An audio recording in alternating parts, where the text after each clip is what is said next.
अगर मैं आपसे कहूं कि रूस और चीन ने अब फाइनल अल्टीमेटम दे दिया है और बता दिया है कि अगर इजराइल या अमेरिका तुमने एक भी इंसान को मारा या एक भी बड़े अधिकारी को मारा ईरान के अंदर, तो फिर बहुत बड़ा भोग तुम्हें भोगना पड़ेगा।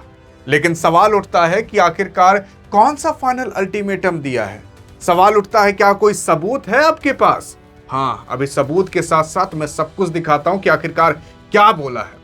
यार, अगर आप देखने की कोशिश करोगे तो अभी लड़ाई कहां से चल रही है? लड़ाई चल रही है आपकी ईरान और अमेरिका इजराइल मिलकर मार रहे हैं। लेकिन ईरान इतना भारी पड़ जा रहा है कि ट्रंप को खुद आकर कहना पड़ा प्रेस कॉन्फ्रेंस के अंदर कि ये मेरी सबसे बड़ी भूल थी जो मैंने अभी करके की है। और अभी हाल फिलहाल आपके अमेरिका कितने पैसे खर्च हो रहे हैं, इतनी बेइज्जती हो रही है, इतने लोग मारे जा रहे हैं जिसका कोई जवाब नहीं।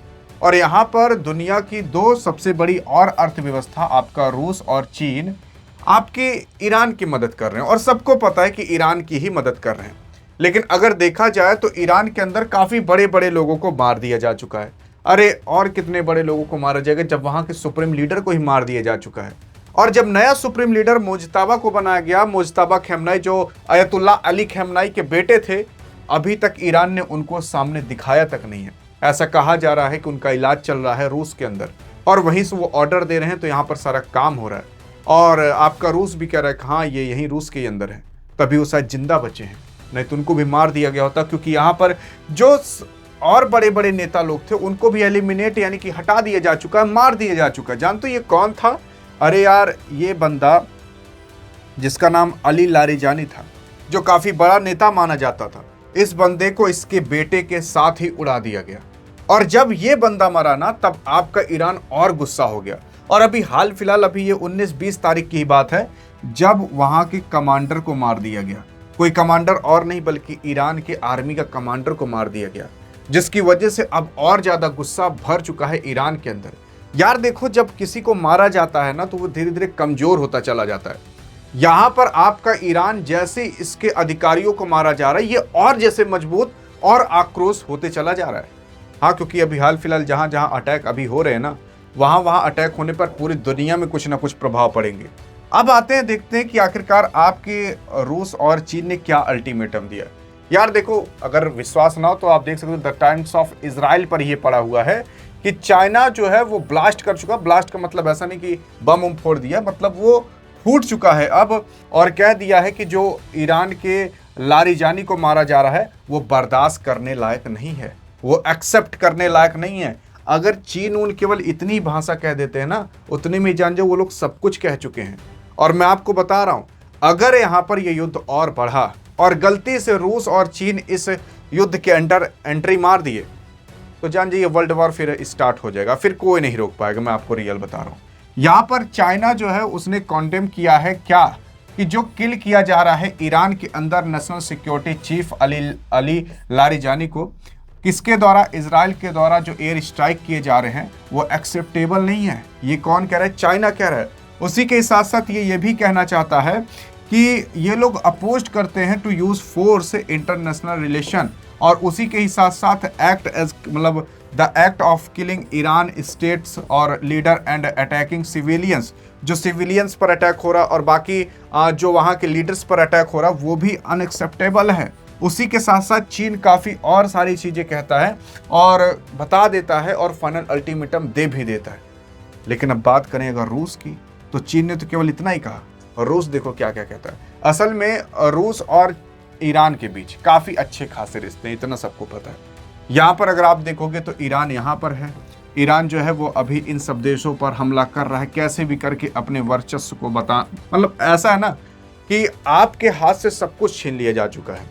पूरी सेना सामने खड़ी है, वो भी 10-12 देश की सेना सामने खड़ी है, और आप एक तलवार से केवल लड़ रहे हो। ऐसा अभी आपका ईरान पड़ा हुआ है, और वो जानते हो इन सब देशों से लड़ रहा है, कैसे भी करके हाथ होत मार कर, लेकिन लड़ ले रहा है। ये भी आप मानिए, यहाँ के इस बड़े बड़े रडार सिस्टम को मार कर गिरा दे रहा है। ईरान केवल यही चाह रहा है कि इस युद्ध को कितना लंबा खींचे। ईरान खुद युद्ध को खत्म नहीं करना चाहता, क्या आपको पता है? क्योंकि जितना लंबा ये युद्ध खींचेगा ना, दुनिया के अंदर उतनी ही महामारी आएगी। महामारी का मतलब ये है कि दुनिया के अंदर उतनी ही ज्यादा यहाँ पर जो महंगाई वो बढ़ते हुए दिखाई देगी। और जितनी ही महंगाई बढ़ेगी, सिंपल सी बात है, कोई और ईरान से सवाल नहीं करेगा, बल्कि वो सवाल करेंगे इजराइल, वो सवाल करेंगे अमेरिका से, क्यों तुमने इसे बेफालतू में युद्ध चालू किया। क्योंकि सबको पता है कि युद्ध ईरान ने नहीं चालू किया था, ये युद्ध चालू किया था इजराइल और अमेरिका ने। आप देखो यार, महंगाई बढ़ेगी कैसे। अगर आपके ईरान ने ये स्ट्रेट ऑफ हॉर्मुज को रोक कर रखा तो तेल के दाम और गैस के दाम पक्का बढ़ेंगे। अरे मेरे ऊपर विश्वास नहीं है तो सर्च करके देख लीजिए ना यार, वियतनाम के अंदर 50% से ज्यादा तेल बढ़ चुका है। ये तो भारत है कि रूस से कैसे भी करके साझेदारी करके तेल को अभी नॉर्मल रखा है। भारत के अंदर दाम नहीं बढ़े अभी, लेकिन आगे चलकर बढ़ सकते हैं अगर ऐसा ही रहा। लेकिन आप सोचते होंगे कि यार कैसे ये सारी जानकारी आपको पहले मिल जाए। आपको मिल जाएगी ये सारी जानकारी, डिस्क्रिप्शन व्हाट्सएप चैनल का लिंक है, जाकर ज्वाइन तो करो, तब पता चलेगा कि भाई साहब कैसे तुरंत जानकारियां मिलती हैं। लेकिन अगर बैक टू द टॉपिक आते हैं, और आपका ईरान करना क्या चाहता है? आपका ईरान इन खाड़ी देशों को भी तोड़ देना चाहता है। अगर इन खाड़ी देशों को तोड़ देगा तो जानते हो क्या होगा? बहुत ज्यादा कुछ नहीं होगा, अमेरिका कमजोर पड़ जाएगा।